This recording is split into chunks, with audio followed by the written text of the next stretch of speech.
it'll be karma if you're not kind to those people, because the minute you have to fall back down, there'll be nobody to support you and hold you. My mom's drive to achieve and work hard, and her humility while she does it. She can't ever be as great as she is or ever will be. But I think I'm trying to carve my own path in terms of, art.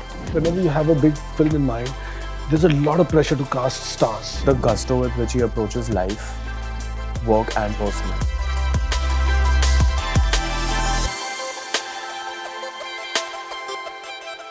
This is Nawaz Kochra joining you on screen, and I am in conversation with the very amazing team of Azad.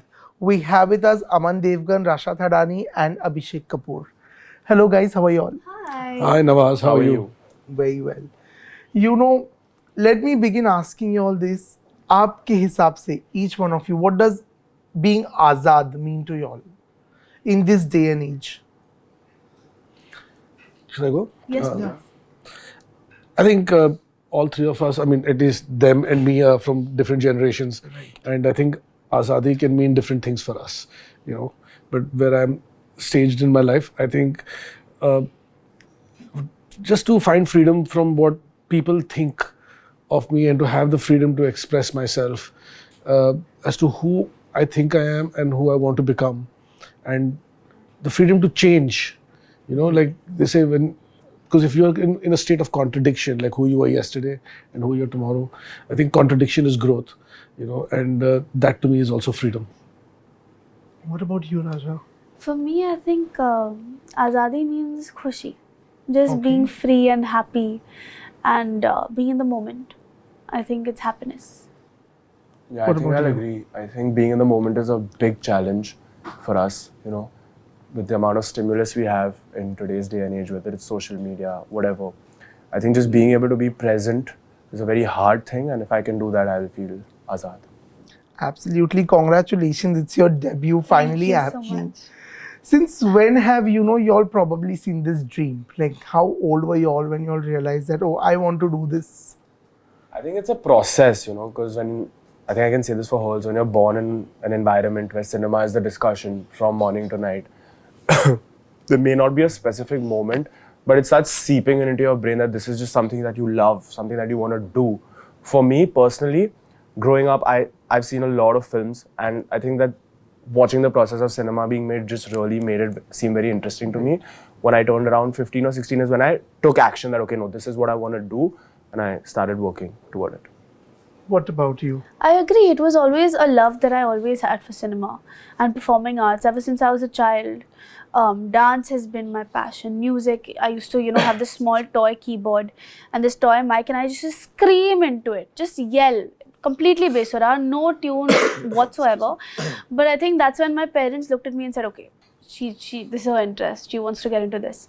And I used to look in front of the mirror and I used to do like these weird dance movements and make up my own choreography and do some rubbish, and somehow that passion just blew up in me, and it's always been a love of mine, and I don't think it'll ever stop.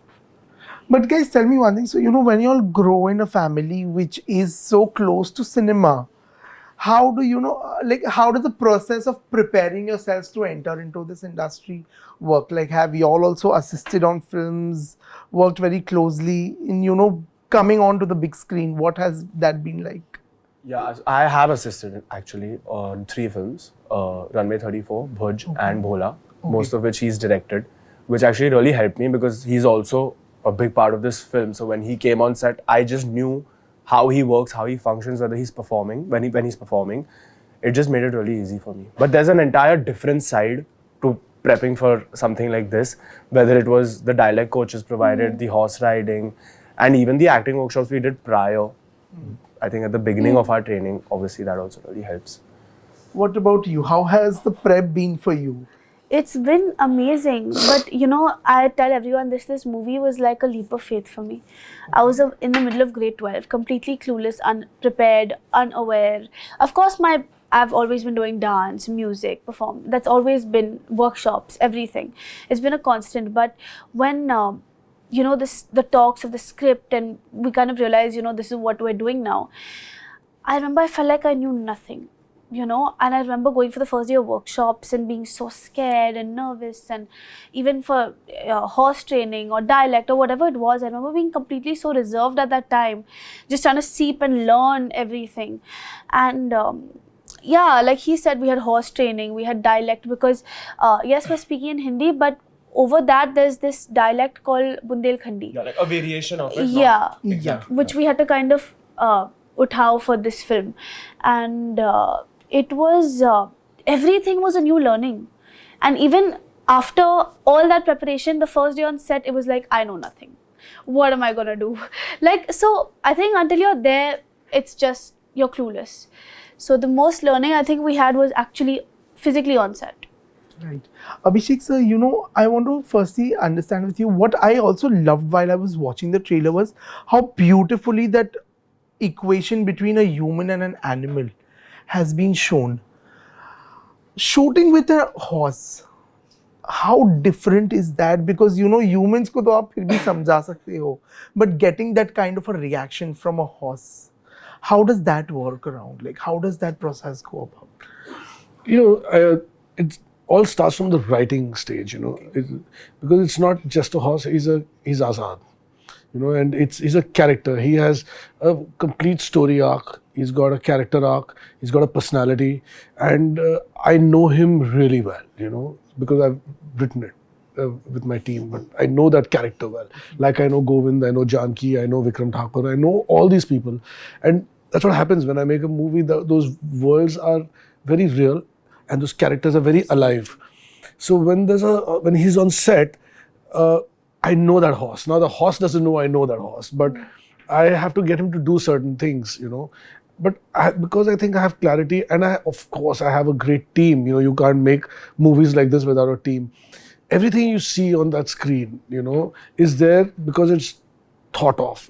Even a leaf is of a certain shade is because the team has thought of it, and that's why it is there. So nothing is by chance, you know. And so there's a lot of prep, there's a lot of training, there's a lot of stomach ulcers and anxiety and money and pressure to bring this dream to life. Right. You know, and working with animals is not something that we do regularly on film sets. Absolutely. So we don't know the code of conduct. You know, for us, it is a completely new world and a completely new vertical setup. Like, you know, you have to forge a way into the wilderness. It's like an exploration. You don't know what the next day is going to throw at you because you don't know. You know, so you have to get the right people to guide you through it. You have to respect the animal. And this is a horse. It's not a dog. You know, it's not a small pet. It's a big animal which has a lot of power, but at the same time is extremely sensitive and very delicate, you know. So you got to weigh all those factors in and bring out a performance from him. So it was very exciting, you know, because I was given the freedom to make this movie the way I imagined it. Right. Like, and I think my studio, my partner Ronnie Screwala, my producer, my wife Pragya, they had faith in me, you know, that if this guy's seeing it, he can do it, you know, and they backed me up. So I had the freedom to be on set and play, you know, and see what variations worked, what I could get the horse to do, what I couldn't get him to do, how I could find another way to do it. So everything is not on my call sheet, you know, it's not written that the horse will be here it could perform that day, it might not perform that day. Okay. But I have the freedom to change things around so that I can land that scene the way I see it. True. So, I mean, it takes a lot. It takes a lot. You know what I've always loved about your film, sir, is the vision is always very clear. Whenever, whether it is a Kedarnath, a rock on a Kai Poche, there is a human emotion. Your films, the stories are so fulfilling, so heartwarming, always to see. Is there something, you know, Abhishek Kapoor always adds into his story, like that's his method to the magic to the method, basically? I don't know that, you know, because every time I finish a movie, I think I leave it behind, you know, because I put everything I have for that particular idea or what I want to create in that world. I finished it and I like wrap it up and I put it away. In fact, I don't think I even see my films after the copy's out. I don't think I've seen any of my films, you know. Maybe I'll catch a glimpse on television, but I'll listen to some music sometimes. to just kind of make me believe that I know my job, that the song, I was part of the song, I shot that scene so I can get some confidence again. Because when you get into a new world, it's from zero. I don't know anything. Like I'm not a Gujarati. I didn't come from Gujarat. And when I did Kai Poche, and then when I did Kedarnath, I had to discover the whole world of Fitur, or even for Azad. It's not like I owned a horse or I'm a horse rider, but I just have certain instinctive feelings, and they call me so strongly that Azad has been with me since I was a child.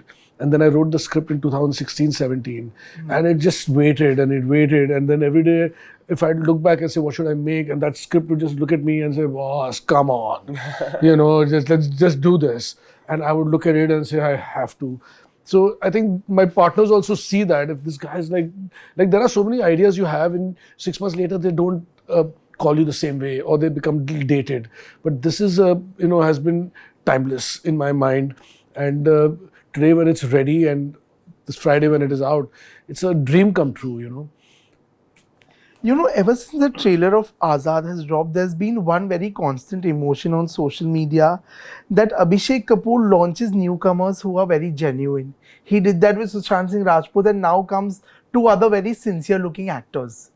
So what is your reaction to this, this emotion that fans are having throughout on social media about launching genuine talent onto the big screen? I've had the fortune of working with new actors, and it's not a privilege that many filmmakers get extended, because whenever you have a big film in mind, there's a lot of pressure to cast stars. Otherwise the project is impossible, because there is a whole business part of it that demands that you should have stars in it. Otherwise it's not viable, because everything is money. But so to have the privilege to cast newcomers means somebody out there trusts me with it. But I think all people are genuine, but it's all about the intent. I'm not trying to cast newcomers to create products that I can sell in various other films or market them or create a star. I want to cast new people in it, and when I start working with them, there's a technique to it, that you have to find a marriage between the character and the newness of these people who are coming in. Like, they are not actors who've been on theatre or they've done television. It's not like that. They've not had any work experience, And in fact, because they are from film families, they also have so much to lose. So that's the pressure they come with. As opposed to random newcomers, film business is actually the best place for who has nothing to lose. So you just go in there and you unleash yourself. Ho gaya to ho gaya, nahi hua to back to gaon. But I'm also from a film family. I know, like, my mama was Jitendra, and I know the pressure you feel. And when you fail, where do you go? Right. I could not quit the film industry and go back to my town or go back to my dad's business or go back. I was in Bandra, Khar, and all my friends were film people. So when my star was shining as an actor, I was hot. And then when it didn't do well, I was like, I didn't know where to hide my face. I used to be locked up in my house. So there are pressures that come with it. But coming back to how to handle it is that you have to see, there's a lot of positivity. You have to sit with them and embrace them for who they are, for their skills and for their flaws. And during the course of making the film, I get to know them. I think in my interactions with them, I think they also get to know themselves. There are so many things that they don't know they could do, and they may have trained in certain ways, but how that training needs to be used requires a sensitive touch. I think intent, your heart, you have to be in that room with a pure heart, because that screen and the public, as you say, what they feel, you can't cheat them. They know exactly what's going on, because they are not the only newcomers out there. There are 50 other newcomers being launched, but they picked them and they're seeing something nice about them. So they know, they can feel it, they can see the intent. Right. Also, Rasha and Amaan, I want to know from y'all that coming from film families, okay, what was that advice, y'all received from your mom, Raveena Tandon, or from your uncle, Ajay Devgn, and aunt Kajol? What was that advice that, y'all got when y'all stepped foot into the industry? You want to go first? So I think the first advice that my mom gave me, and I think his uncle as well, is just to stay humble and grounded. Sure. But there's this one advice actually my nana used to tell me a lot growing up, is that life is like a ladder, and there are different steps, and throughout each step where you go up, there are people holding your hand and helping you go up. And the more you climb, there'll be more people helping you up. And if you're not kind to the people around you when you're climbing up that ladder, when the time comes for you to be climbing down the ladder, you'll fall because there'll be nobody to hold your hand. And my nana used to tell me this a lot growing up. And I think this is something that stuck with me throughout, because it's so important to actually be kind to the people around you that you're working with, whether it be stylists, whether it be hairstylists, whether it be makeup man or makeup woman, whoever. It's so important because at the end of the day, they're helping you reach to the goal you want to reach and climb up the ladder you want to climb. And it'll be karma if you're not kind to those people, because the minute you have to fall back down, there'll be nobody to support you and hold you. So I think just to be kind is so important. What about you? What's the No, I advice you definitely want? agree with IP. I really feel like being a good person is so important, because I feel it comes across when you're acting as well. And if there's a lack of innocence or a lack of niceness or kindness in your eyes, which the public can instantly spot. Like while she was saying this, I was just looking at Uncle's eyes and seeing that you can see that why people love him so much. I feel it's just the way they are. I feel like her mom and my uncle also, just by being themselves, they just advise us through their actions. The kind of things that they've achieved. Pressure's on. But also tell me one thing. So, having watched their journeys, what is something that, you all have on a personal level noticed and learnt about from their respective journeys? Because you all have also grown up in that, watching that journey pan out in front of you all, in a way. So, something that, you all have observed, noticed, and, probably thought, when I become an actor, this is something, I'll probably... I think with my mom is that she's always been herself. Yes. She's never tried to be someone else. She's never tried to be something she's not. She always brings her raw, organic self forward, which I think is so nice, because in today's day and age, or even at that time, being an actor could mean a lot changes in you. And you could change according to your surroundings, but I feel like she's changed for the better with her surroundings, and that change is not something that has altered her organic self, it's enhanced it. So, and I love that she brings that forward, and I think that's something I hope that I also can do. What about you? What have you I think noticed? definitely being yourself. Like I've seen him growing up. I've seen him that a lot of people used to tell me, why aren't you more social? You should hang out more. And he's just never changed who he is. He never listened to a single person. He loves his work and he loves his family time. That's his relaxation. And there was no bending for anyone's will. And I think that if you can master that, that's the best thing you can do. It's amazing. Also, Rasha, I saw your photo with Salman Khan Yes. over the weekend. And that is when I realized that you've also grown up a lot on sets. What is the early memories of, being on a set, being surrounded by all these big actors or stars? What is that early memory you have of it? So I don't think at that time it struck me that, this is what it is and these are big stars. Or, but we used to run around, we used to play, our dogs used to be there. But actually that instant where it was with Salman sir, it was me, my brother and I, and it was his birthday. So we were kind of cutting his cake for him. It was not on a set. Actually, I think it's a bit unclear. It could have been on a set or it was his farmhouse. We're not too sure. But I remember him being so kind and so loving. My mom wasn't there that day. It was just his birthday and it was just me, my brother and one of my cousins at the time. And I remember he had these scooties and these little ATVs and he was making Ranbir, my brother, ride on them, and he was riding with him and he was just hugging us and playing with us. And so I remember just a lot of love being received, and it's like memories, so many amazing memories. Wow. Also, if both of you all have to emulate something from, your respective relatives in the industry, what would you all, like to emulate? I think his kindness, his vigor.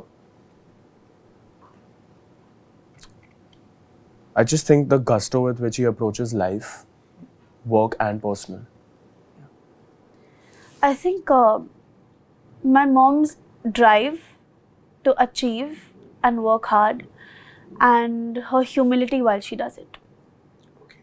So, we are in a time, like you said, today pleasing the audience is in a way very difficult because they just don't accept anything that comes their way.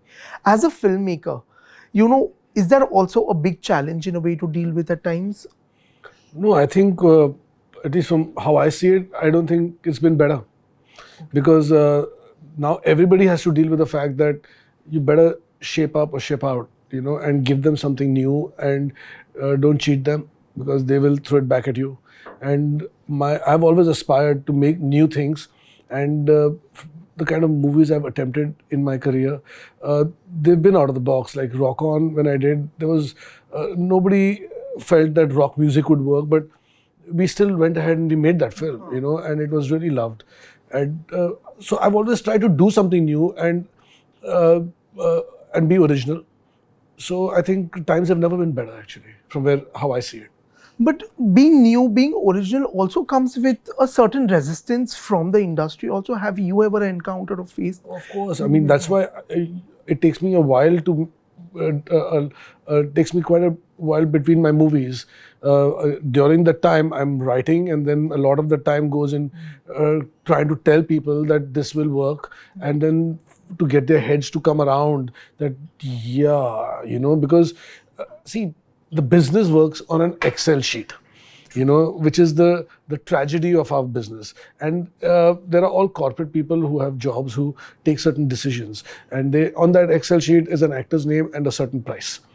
That's that Excel sheet. It doesn't even have another permutation and combination. So, they don't know how to think out of that sheet. And if it's not on that sheet, means they have to step out of there and put their jobs at risk and take a call that, so now we are going to do something creative. And now who's going to take the rap if that creative decision goes wrong? So, you have to wait till someone comes around and says, okay, this sounds like a gamble that we will take. And the heart of the matter is that making movies is a gamble, and you never know which way the cookie is going to crumble. And that is why we need people like Ronnie Screwvala. And because it is an individual's game.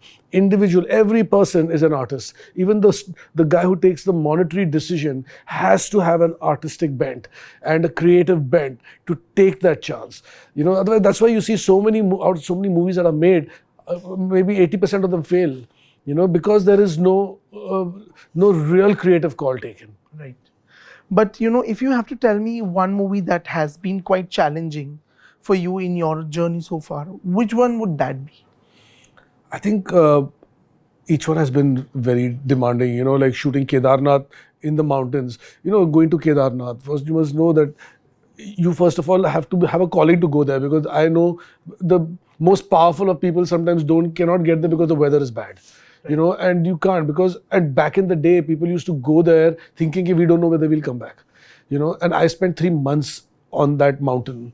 Yeah. So I've been so close, and to take a crew of 300, 400 people there and then fly them in by chopper on a day, the most crucial day of shoot, and all the money is at stake on that particular day.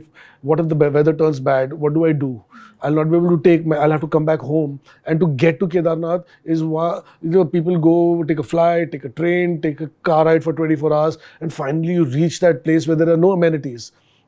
So these are very difficult films, whether it is this or it was Kai Poche. And now this one, I'm shooting with an animal and a horse. You don't know. And I can say Azad is my toughest because I have very recently born that experience, and it takes a lot. Right. It seems like because I've done it several times, it's a thing. But, I have jitters every time I start a film, and it doesn't get easier. So, I want to know from you all that one film that you like and hate of Raveena Tandon, and one film of Ajay Devgn that you like and hate. What would that be for you all? I don't think I can say I dislike any. Yeah, same. I don't think I can say hate, such a strong word, yeah. But even dislike. Yeah. See, I could be a little biased also. I'll obviously love everything that she does. Yeah. But naturally, no? Yeah, I mean, I love Dulhe Raja. I love all. Yeah. I can't name also. I love all. I'll give you a full 100 list. Yeah. Singham, Golmaal, I feel even his first film, Phool Aur Kaate, I think the list can go on. Yeah. So, you know, your mom Raveena ji has always had this image of ravishing Raveena, rebellious Raveena. Her dance moves have always been lauded. Like I remember reading reviews that whenever she came on the silver screen, her moves set it on fire. Yeah. Or you know, reviews like these. When I saw you dancing in Uyama, I could see, you know, that mini version of Raveena Tandon there. So, you know, is that pressure of comparison there? Were you also, you know, pressurized of living up to that legacy? I think she was her own person and her own amazing, so talented person at that time. And of course, I don't think I'd ever be as great as she is or ever will be. But I think I'm trying to carve my own path in terms of, you know, art. Because we already have one Raveena Tandon, you know, and she's top at it. You can never be another Raveena Tandon. So I think, yeah, she's too talented at what she does. So can't compete with that at all. Absolutely. Well, on that note, guys, thank you so Thank you much. so You all much. look very promising. I hope to see you all more on the big screen. Thank you. And that is so very soon. So please giving us the stories that you always do because they come from a very pure place in the heart. Thank you. So wish you all the very best for Azad. Thank you. 17th Thank you. January it is. Thank you. Thank you. Thank you so Thank you. much.